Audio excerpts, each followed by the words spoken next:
El sociólogo alemán Heinz Dieterich, asesor del difunto Hugo Chávez, explica las causas del fracaso del levantamiento del 30 de abril, que según él logró romper el control de Maduro.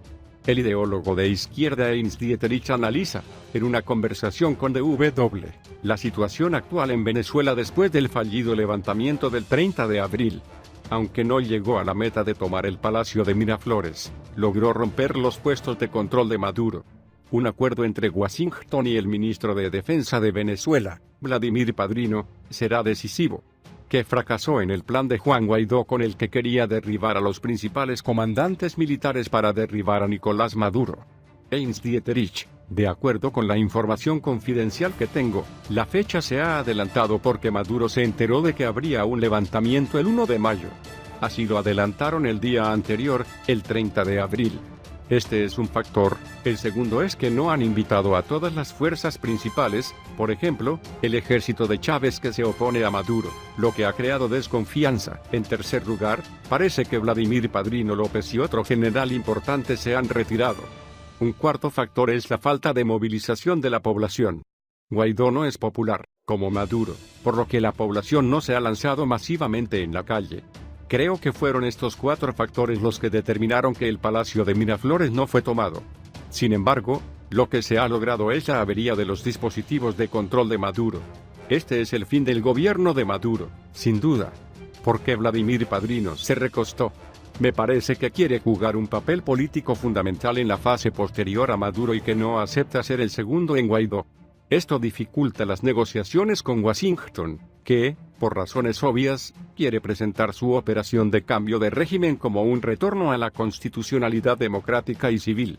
Cuando la Casa Blanca y Padrino López encuentran una fórmula que reconcilie los dos intereses, Padrino López entregará a Maduro.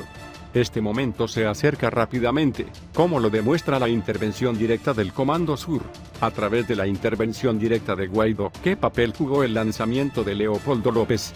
Algunos analistas creen que su liberación fue una humillación para el chavismo y que esto llevó a la retirada de Vladimir Padrino. ¿Estás de acuerdo con esta percepción? No.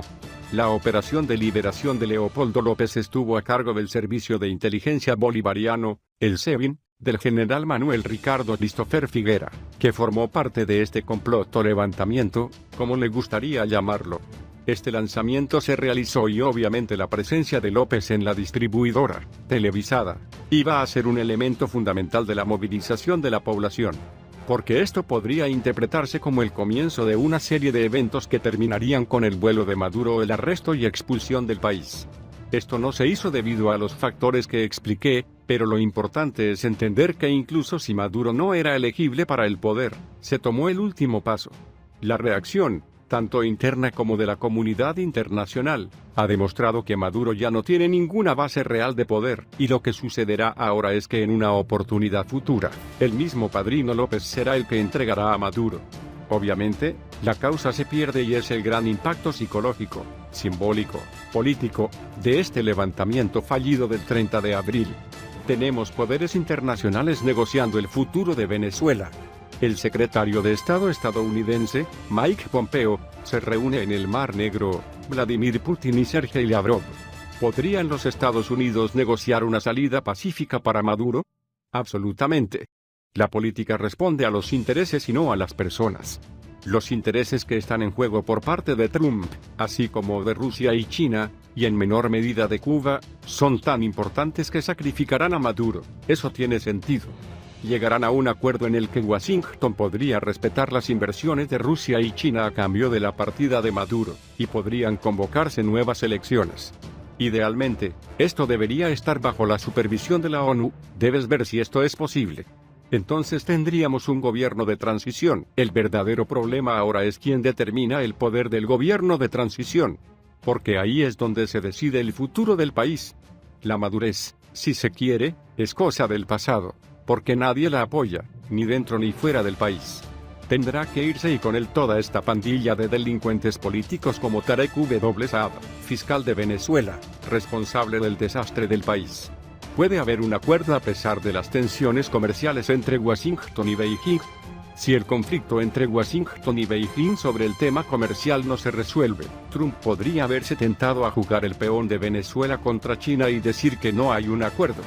Trump podía enviar al ejército con la aspiración de obtener una victoria militar barata como Hitler tenía en Checoslovaquia. Venezuela ya no puede defenderse y tiranos como estos triunfos baratos. Trump podría enviar la cuarta flota y, con Colombia al norte y Brasil al sur, tomar el país. Es un misterio, pero en mi opinión, es muy probable que alcancen un acuerdo negociado. La Unión Europea es bastante débil, como hemos visto con la disputa sobre Irán. ¿Qué papel puede jugar en el resultado de Venezuela? La Unión Europea no es un factor de importancia porque, dependiendo de los Estados Unidos, siempre hace lo que dice Washington. Y, por lo tanto, nadie en el mundo realmente lo toma en serio, y con razón.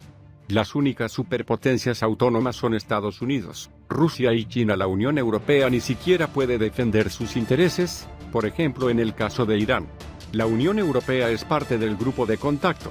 Pero serán China, Rusia y los Estados Unidos quienes decidirán el futuro de Venezuela y los europeos tendrán que aceptar lo que los tres grandes decidirán entre ellos.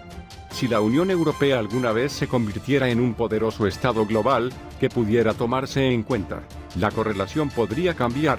Pero hasta ahora, en el mundo del ajedrez, la Unión Europea no desempeña ningún papel, ni proactivo, ni protagonista, ni decisivo. El secretario de Estado estadounidense, Mike Pompeo, se reunió con su homólogo ruso, Sergei Lavrov, el martes 14 de mayo, con quien habló sobre la crisis en Venezuela.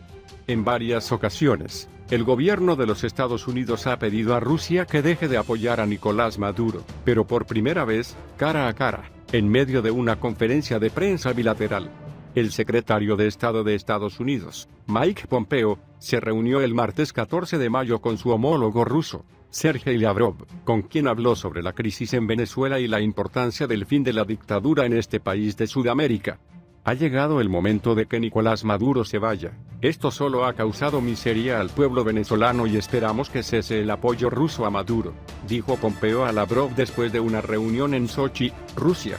Además, aseguró que Washington se oponía absolutamente a cualquier interferencia del país en los asuntos de Venezuela. Esperamos que se complete el apoyo ruso a Maduro, dijo. Las declaraciones francas de Pompeo ante el funcionario ruso muestran que Estados Unidos está aumentando la presión sobre el gobierno de Vladimir Putin, que se ha convertido en el sustento de Maduro en los últimos años. Por su parte, el representante de Rusia destacó que las conversaciones con Pompeo inspiran cierto optimismo y agregó la importancia de restablecer un diálogo basado en la confianza a diferentes niveles. Estados Unidos ha aumentado sus denuncias contra Venezuela en los últimos días y ha pedido constantemente a Rusia que apoye la dictadura de Maduro.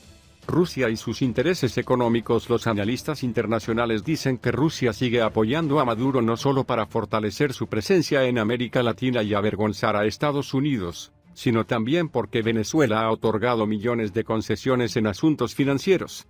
De hecho, un funcionario de Estados Unidos dijo recientemente a Reuters que la llamada telefónica del 3 de mayo entre Trump y Putin reveló que Rusia no estaba interesada en lo que estaba sucediendo en Venezuela y que solo lo estaba usando como una pestaña para cuestiones geopolíticas importantes.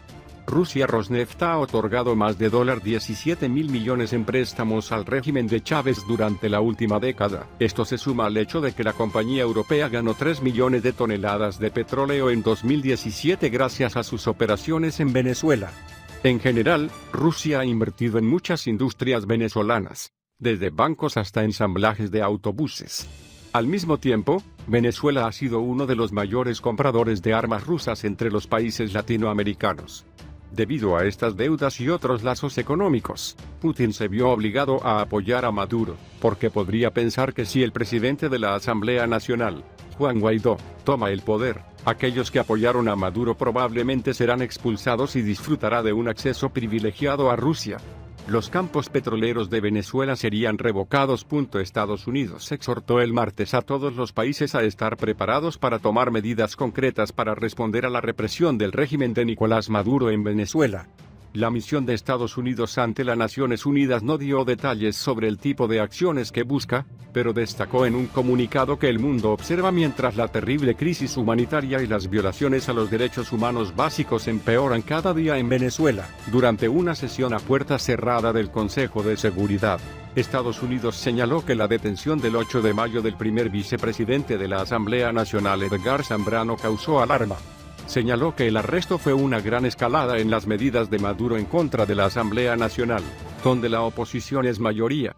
Estados Unidos exhortó a la comunidad internacional a respaldar el llamado del presidente de la Asamblea, Juan Guaidó, para una transición democrática pacífica.